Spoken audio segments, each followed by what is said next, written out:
We're live everywhere, I think. Go to my comments here.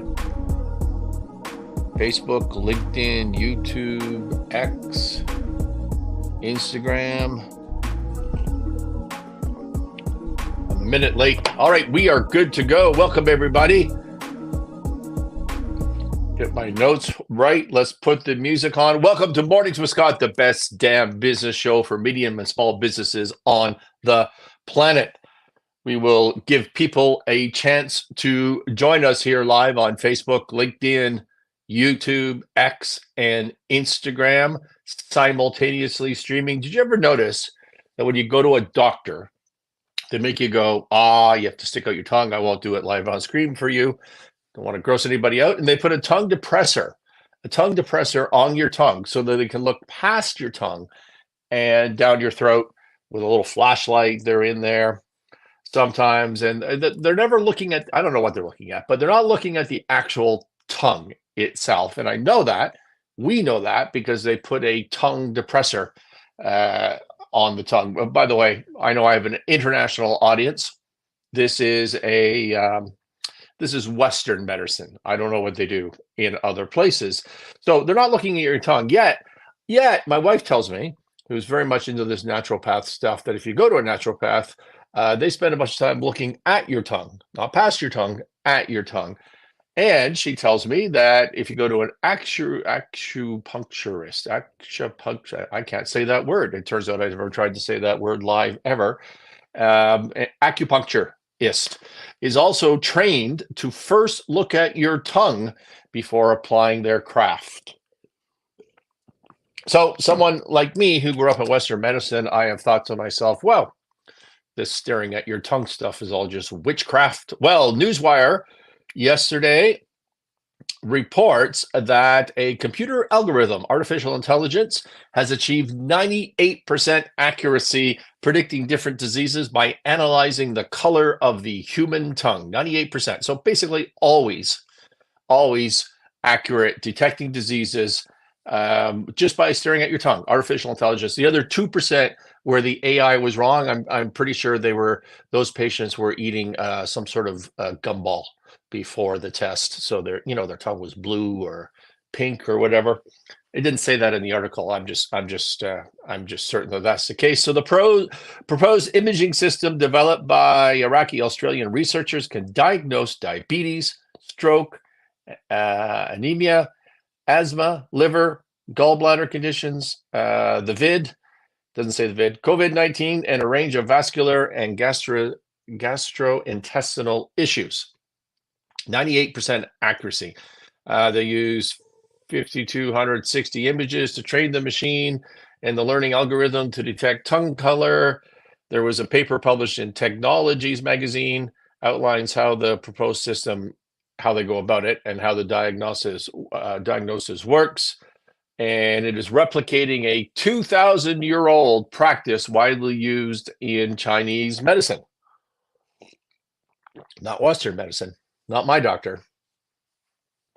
The color, shape, and thickness of the tongue can reveal a litany of health issues. This doctor, somebody says, I'm not sure who. Typically, with people with diabetes, have a yellow tongue. Now, this is the part of the live stream where you can examine your own tongue if you like. Diabetes have yellow tongue. Cancer patients have a purple tongue with a thick, greasy coating. Acute stroke patients present with an unusually shaped red tongue. A white tongue can indicate anemia. Let's skip all the rest of that. So the authors of this and the conductors of this science conclude that the smartphone will be used to diagnose disease in this way in the future. How cool is that?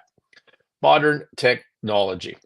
I like that a lot. Who have we got joining us? Hi, Jeff Dauphine Official on Instagram. Thank you for joining us. All right. So do you ever stop to consider that despite all the scientific certainty and all the news shoved down our throat all the time, we really don't know anything? AI can detect disease 98% accuracy just by looking at your tongue. And speaking of not knowing anything, Frontiers of Computer Science reports, I believe this was early yesterday or the day before, that 94% of spreadsheets used in business decision making. This is my world. If you're in the business of finance, you're a spreadsheet person, and 94% of spreadsheets used in business decision making contain errors. 94%, and pose serious risk for financial losses and operational mistakes. The finding highlights the need for better quality assurance practices. Study led by Professor Poon, Poon, in collaboration. Who cares? Shows that spreadsheets used in important business applications have errors that can affect decision-making processes. Errors in spreadsheets can lead to poor decisions, resulting in financial losses, pricing mistakes, operational problems in the field like healthcare and nuclear operations. This mistakes can cause major issues in various sectors, said Professor Poon. Spreadsheets are crucial tools in many fields such as linear programming and neuroscience. I guess there's a lot of data in neuroscience. It just kind of blows me away that they put that through an Excel spreadsheet in some way. That doesn't seem very sort of cutting edge scientific, great for financial analysis. However, with more people creating their own spreadsheets without formal training, the number of faulty spreadsheets has increased. Quote, many end users lack proper software development training, leading to more errors, end quote. You know, they've made Excel so damn tricky, and I don't want to say difficult. It's not really difficult, but it's not intuitive. In the old days, it was pretty simple, and you didn't see many errors. And then you keep adding bells and whistles and functions and automated procedures to it, and suddenly the spreadsheets don't work. For our purposes, remember, this is a business show for mid and small businesses. Why are we using Excel spreadsheets? Well, I can think of 4 reasons. One is a 13-week cash flow model. We are projecting out week by week what our cash flow is, and I'm going to talk about that more later in this live stream. We use Excel for, importantly, a monthly rolling 3-statement model. This can project out, and well, it can show the history of our actual performance month by month, but can also project out for years, whatever it is. Like if you're trying to sell a 3-year deal, right? I want you to invest, and here's what the debt is going to look like, maybe on a 2-year term, and it's convertible to something, and then you want to go another year past that. So you want a 3, 4, 5-year model so that the person looking at doing your deal can see the impact of them getting into the deal, the rate of return they can calculate from that. They can see themselves getting out of the deal, and they can start to make some decisions, and they can start doing due diligence on that, right? And so cash flow models, rolling monthly financial models is a use for Excel in businesses of our size. Financial analysis, right? So you know, you want to do a deep dive into the costing structure of something that this muffin that you just made in your cafe, and you need to list out the ingredients and the cost and the amount used and the labor that goes into it, and you come up with sort of a pricing model. That type of financial analysis, one-off within a business. And we use Excel all the time at my shop for tracking stuff. For example, I've told you that I'm working on a direct-to-consumer model. We're trying to do an advertising campaign for the world's best business course for medium and small businesses. And so you can check that stuff out on my site. But now, I'm personally learning, because I'm curious about the D2C model and the advertising on this. And it's been a lot of fun. And I'm tracking daily on a spreadsheet my cost per 1,000 images, my cost per click, my conversion rates, all that, bounce rates, all that sort of stuff that I knew very little about before I started that process. So that's been a fun journey that I have shared a little bit with you in the past, and I will share more. And so those are the reasons that we use spreadsheets. And here's the thing is, every time someone creates a custom spreadsheet for tracking things or for financial analysis, more importantly, because that's more complicated, when you create a custom spreadsheet, you end up with an opportunity to have a bunch of errors. And we see this all the time. So I'm not sure that in the financial world, I'm buying this 94% error rate. I suspect that's the things that are way more complicated, like neuroscience. But at our place, we fear, and we do see this in business plans all the time, financial spreadsheet errors, and that of course just kills your deal. So what I try to preach internally and with clients and with coaching people that may be listening to this is to stick to the format that we've created. We've created a template, and the template is intended just to keep everything consistent. So it's really easy to eyeball, to look at that and say, oh, that doesn't make sense. Like we've done something wrong here on the formula or the math of this thing. And so that's what we try to do. We adhere to a template format specifically to avoid these mistakes. What else does it say here? The research also highlights gaps in current quality assurance practices. Yeah. And then when you're done that, you need somebody who knows what they're doing in the financial world to look at your spreadsheet for you. That's the assurance part, is somebody else who didn't build the model, reviewing the model for you at our firm. If we're creating a spreadsheet that's going out into the world for a client, an actual paying client, and people are going to rely on our spreadsheet, then we have a policy, a protocol internally at Sinclair Range, where we have a second and sometimes third review of that model, where someone just goes through, looks at every single cell, audits the thing, and makes sure that this makes sense. 94% error rate in spreadsheets. So yesterday on the live stream, I talked about some of the multitude of products available to finance your small and medium-sized businesses, right? We talked about debt products, we talked about equity products, we talked about types of investors. Like if you take equity, you can break that down into angel investors, private equity investors, I forget, strategic investors, right? So I went through this whole list, and the whole point of giving you this long laundry list of possibilities to finance your business is that if you're not from the finance world, it can be overwhelming. It can be frustrating because you're pitching your deal to the wrong person, because this person is trying to sell you a product in factoring or whatever, and that's not your deal. And you didn't know that going in because you are ignorant. I don't mean that in a negative sense. I mean, it's just not your world.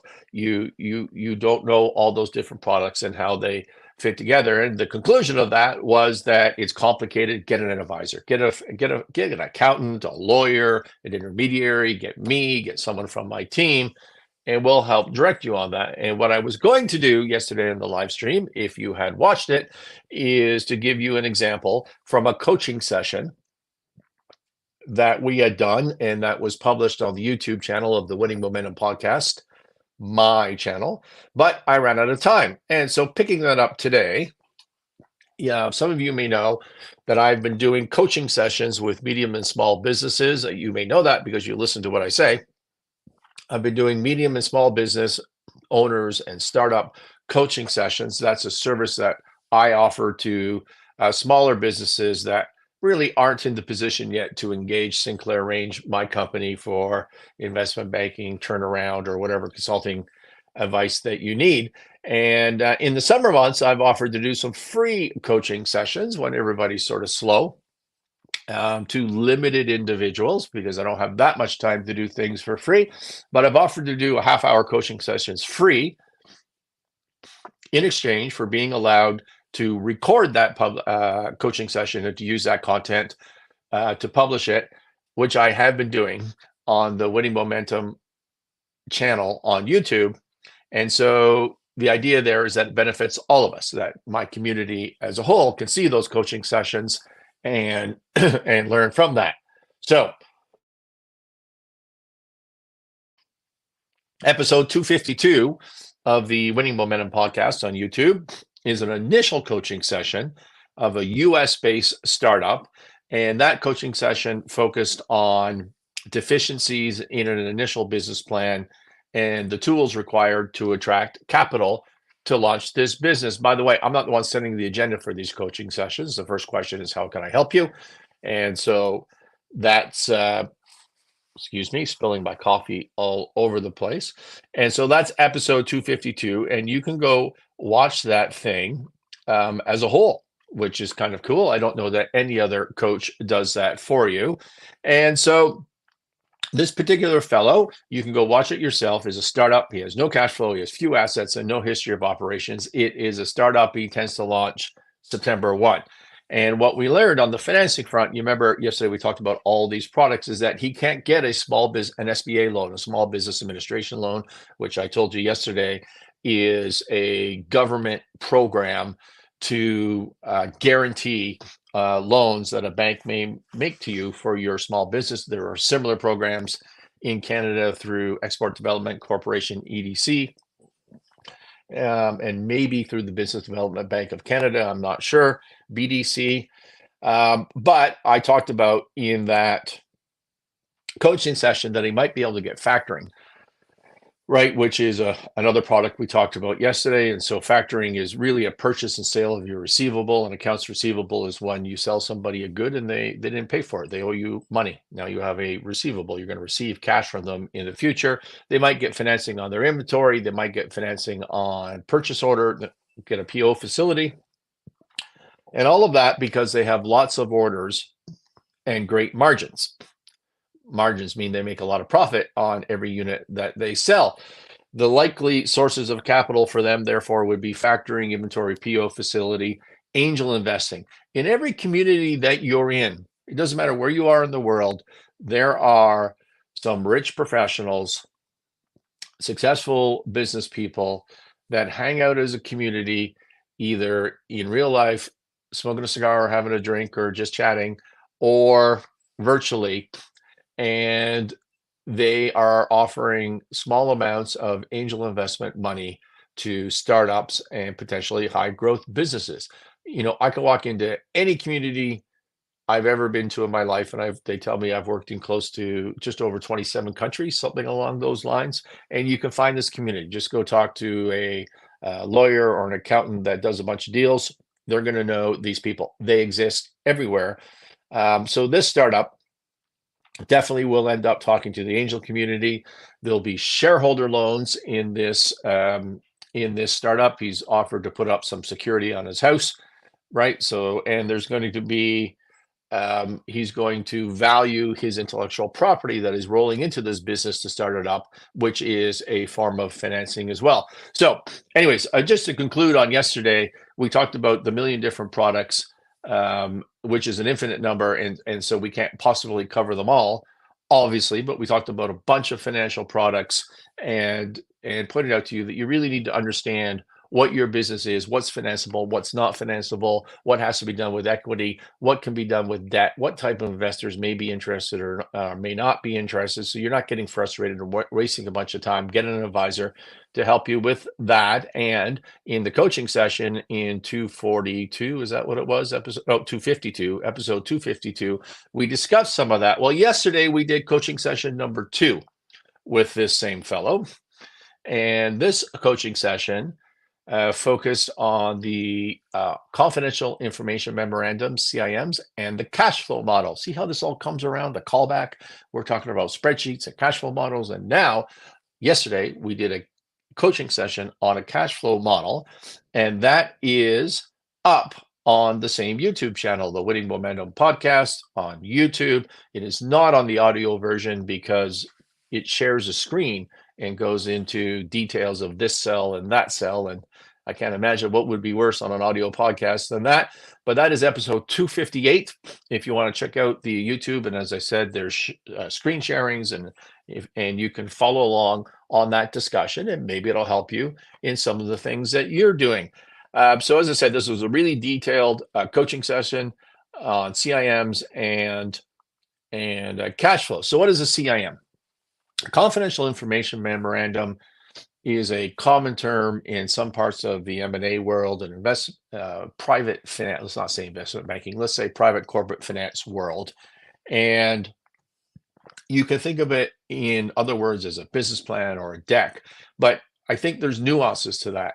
So what I suggested to this individual in the coaching session is that he should drop the language of business plan from what he's trying to write, because a business plan is more to me of an internal document. I'm just writing out my plan, getting my thoughts together, and I have a document that helps me map out my business. And that is exactly what his first couple of drafts looked like. They were not geared as a selling document to a prospective investor. You have to have the business plan to go into the selling document to go to the investor, but the business plan is not in fact the selling document because it's not geared to a specific party, right? And so that's what the confidential information memorandum is, or a pitch deck, right? But the problem with a pitch deck, which is typically in the form of a PowerPoint, has a bunch of bullet points on it, and it says, this is the company, bullet point, here's my management team, bullet point, here's the money we're looking for. It doesn't, the PowerPoint technology platform does not give you a capability of communicating a narrative. And some deals don't need a narrative. Some deals are just self-explanatory. This is what we're doing. I received a pitch deck last night from my social media marketing. Somebody in Texas pitching a real estate deal, a little outside of my box of what we could be value added in, but I appreciate the opportunity. And I've sent it around with that person's permission to people that might be interested in that deal. But it's a pitch deck, and it's got some pictures, and it's got, little snapshots of an Excel spreadsheet in there with the typical stuff that if you're in the investing business, you would see as a deck. Well, that's cool. You don't need much more of a narrative than what this person was able to do in that 4 or 5 slide deck, right? But if your business is more complicated, if you're doing a turnaround, if you are launching something that's not immediately obvious, like this fellow is doing in the coaching session, you need a confidential information memorandum, which is a 10, 12 page written document. So you're doing a pitch deck, but you're doing it in words. It's an old school written document. People have to read it. And I, in this coaching session, give him, here's what I think how your CIM should be structured and how it should look. And here's why you need that. You need a narrative to be able to sell your business. And he loved that. And you can see that episode 258 on the Winning Momentum podcast on YouTube. We also walked through his cash flow. So after the first coaching session, he asked for a template. We sent him a template, with the names crossed out and numbers changed from something else we had worked on.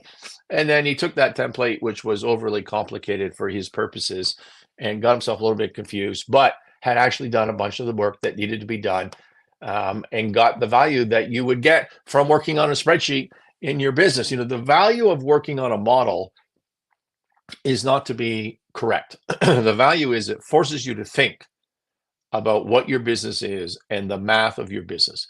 It forces you to think about the key assumptions that drive your business, and it provides an opportunity for you to document your thinking, your key assumptions, and that the business demonstrate on paper that the business actually works and has positive cash flow. And you can use that as a communication tool for third parties, in his case, specifically an investor or a lender or both. And so he thought that was really valuable. He had gone through it. He had a bunch of questions on the details of how to build a 13-week cash flow model. And that's what we review in that coaching session. And you too can benefit from that if you want to go watch that episode. I think that's it.